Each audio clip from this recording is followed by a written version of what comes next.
Kasi naimbento yung salitang Jehovah noong 14th century. Natural, sa mga Bibliang ipiprint ng 1611, kagaya ng King James Version, pwede nang maisingit yung salitang Jehovah dahil naimbento na eh. Pero hindi galing sa Diyos yan, galing sa tao yan, kapatid. Huwag mo sabihin sa akin, binigkas ni Moises yan.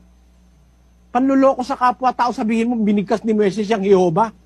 Eh sinasabi nga ng libro nyo eh. Hindi nga kilala ng mga Hudyo yung Jehovah, pati ng mga Kristiyano eh. Marunong ka pa ba sa mga pundador ng saksi ni Jehovah? Mali yan, kapatid. Huwag mong paglalangan ng tao. Mali yan. Sabihin mo, binigkas ni Moises, binigkas ng mga apostol. Hindi totoo yan. Hindi nila kailanman bibigkasin dahil naimbento yan, 14th century. Paano mabibigkas yan? 1,400 taon bago lumitaw, bibigkasin na Jehovah. Kayo lang naman ang nagsasabi niyan eh.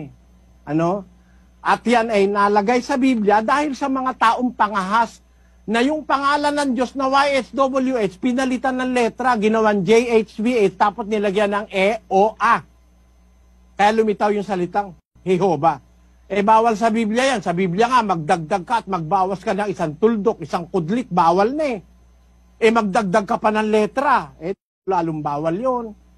Yan ang pinanggalingan ng Jehovah eh, imbento ng mga Masoret.